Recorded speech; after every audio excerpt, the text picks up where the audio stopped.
નમસ્કાર મિત્રો, આજે આપણે બેંક એકાઉન્ટની અંદર જે આધાર કાર્ડ લિંક હોવાની પ્રોસેસ છે એના વિશેની માહિતી આપવાની છે. તો વિડીયો અંત સુધી જોજો જેથી તમને તમામ માહિતી આવે. અને વિડીયો ગમે તો વિડીયોને લાઇક, શેર અને સબસ્ક્રાઈબ કરજો જેથી આવા ઓનલાઈનને લગતા વિડીયો તમારા સુધી પહોંચી શકે. તો મિત્રો, આપણે બેંક એકાઉન્ટમાં આધાર કાર્ડ લિંક હોવું જરૂરી છે અને એની અંદર ડીબીટી હોવું પણ જરૂરી છે. આપણે સરકારી કોઈપણ યોજનાના પૈસા આવશે તો આપણે બેંકની અંદર આપણું આધાર કાર્ડની અંદર ડીબીટી હોવું જરૂરી છે. જો ડીબીટી નહીં હોય તો તમને સરકારી જે લાભ વિશેના જે પૈસા તમારા ખાતામાં આવે છે એ મિત્રો નહીં આવી શકે. તો આપણે એ ડીબીટી લિંક આપણે મોબાઈલથી જાતે પણ કરી શકીએ છીએ ઓટીપી દ્વારા. તો એ કરવા માટેની પ્રોસેસ બતાવવાની છે. તો એના માટે આપણે સૌથી પહેલાં ક્રોમ બ્રાઉઝરમાં જવાનું. આ રીતે ક્રોમ બ્રાઉઝર ઓપન થાય તો એની અંદર ટાઈપ કરવાનું છે NPCI. આ રીતે NPCI ટાઈપ કરી અને સર્ચ કરવાનું છે. NPCI ટાઈપ કરીને સર્ચ કરશો એટલે આ રીતે પહેલા નંબરની વેબસાઇટ આવી જશે, NPCIની ઓફિશિયલ વેબસાઇટ. તો એના ઉપર ક્લિક કરવાનું. એના ઉપર ક્લિક કરશો એટલે આ રીતે NPCIની ઓફિશિયલ વેબસાઇટ આ ટાઈપની ખુલી જશે. તો એની અંદર હવે આપણે આ કન્ઝ્યુમર એના ઉપર ક્લિક કરવાનું. એના ઉપર ક્લિક કરશો એટલે આ રીતે એની અંદર ઓપ્શન ખુલશે. તો આની અંદર આપણે છેલ્લે જે ભારત આધાર સીડિંગ ઇનેબલ એના ઉપર ક્લિક કરવાનું.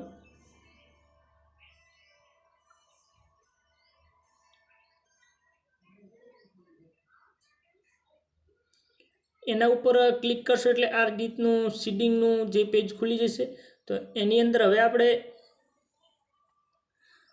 આ જે આધાર સીડિંગ ડીસીડિંગ એના ઉપર ક્લિક કરવાનું. એના ઉપર ક્લિક કરશો એટલે આ રીતનું પેજ ફોર્મ ખુલી જશે. તો આની અંદર જેનું પણ આધાર કાર્ડનું ડીબીટી લિંક કરવાનું હોય એનો આધાર કાર્ડ નંબર આની અંદર એન્ટર કરવાનો છે.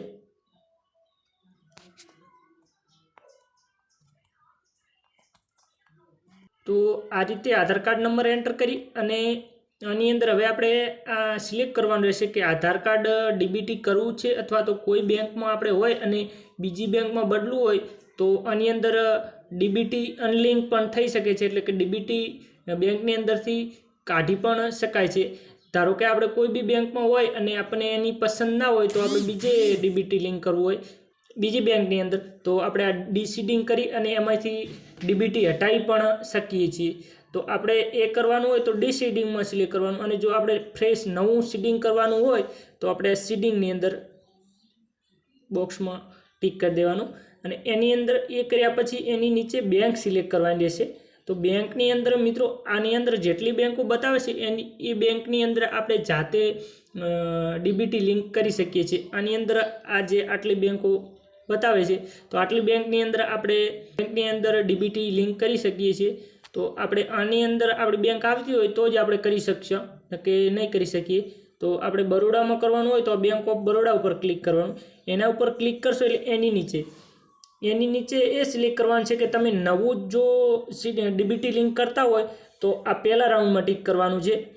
અને બીજામાં ટિક જ્યારે કરવાનું છે કે તમારે જ્યારે તમારી બેંકમાં ધારો કે બરોડામાં ખાતું હોય અને એ જ બરોડાની અંદર બીજું પણ તમારું ખાતું હોય તો એ ખાતાની અંદર ધારો કે તમારે એક ખાતામાંથી ડીબીટી હટાવીને બીજું જ તમારું એ જ બેંકની અંદર છે એમાં ડીબીટી લિંક કરવું છે તો આ બીજા ઓપ્શનમાં ટિક કરવાનું રહેશે.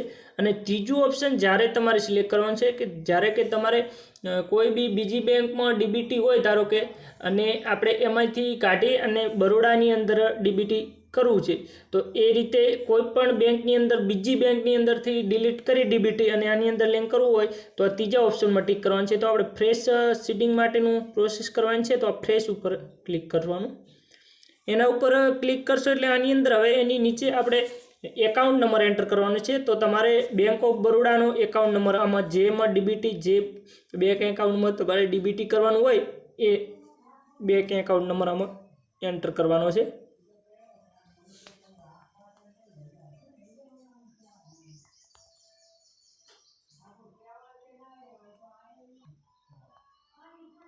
તો આ રીતે એકાઉન્ટ નંબર એન્ટર કરી અને એની નીચે કન્ફર્મ એકાઉન્ટ નંબર એટલે એનો એકાઉન્ટ નંબર એન્ટર કરી અને આ બોક્સમાં ટિક કરવાનું હોય.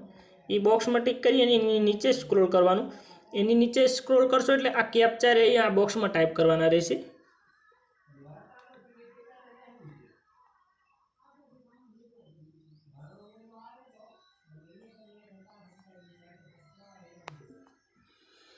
તો આ રીતે કેપ્ચા એન્ટર કરી અને સબમિટ ઉપર ક્લિક કરવાનું. સબમિટ ઉપર ક્લિક કરશો મિત્રો એટલે આ ટાઈપનું એક ટર્મ કન્ડિશનનું જે ખુલશે તો એને નીચે સ્ક્રોલ કરવાનું. નીચે સ્ક્રોલ કરશો એટલે આ રીતનું બતાવશે. તો આના માટે તમારે વાંચવું હોય તો તમે વાંચી શકો છો, ના વાંચો તો પણ ચાલે. તો આપણે એગ્રી એન્ડ કન્ટિન્યુ એના ઉપર ક્લિક કરવાનું. એના ઉપર ક્લિક કરશો એટલે આધાર કાર્ડમાં તમારે જે મોબાઈલ નંબર લિંક હશે એની અંદર એક ઓટીપી આવશે. તો આ રીતે ઓટીપી એન્ટર કરી અને આ કન્ફર્મ ઉપર ક્લિક કરવાનું. કન્ફર્મ ઉપર ક્લિક કરશો એટલે આ રીતનું બતાવશે. તો આપણે આ કન્ફર્મ ઉપર ક્લિક કરવાનું. એના ઉપર ક્લિક કરશો એટલે આ રીતે તમારું અરજી થઈ જશે અને રેફરન્સ નંબર આ રીતે મળી જશે. તો મિત્રો આ રીતે આપણે ઘરે બેઠા બેંકની અંદર ડીબીટી લિંક કરી શકીએ છીએ, આધાર કાર્ડ નંબર લિંક કરી શકીએ છીએ. તો મિત્રો અત્યારે જે આપણે ચાલી રહી છે જે પ્રધાનમંત્રી આવાસ યોજનાની અંદર પણ જે લાભો મળવાના છે એની અંદર પણ મિત્રો ડીબીટી હોવું જરૂરી છે.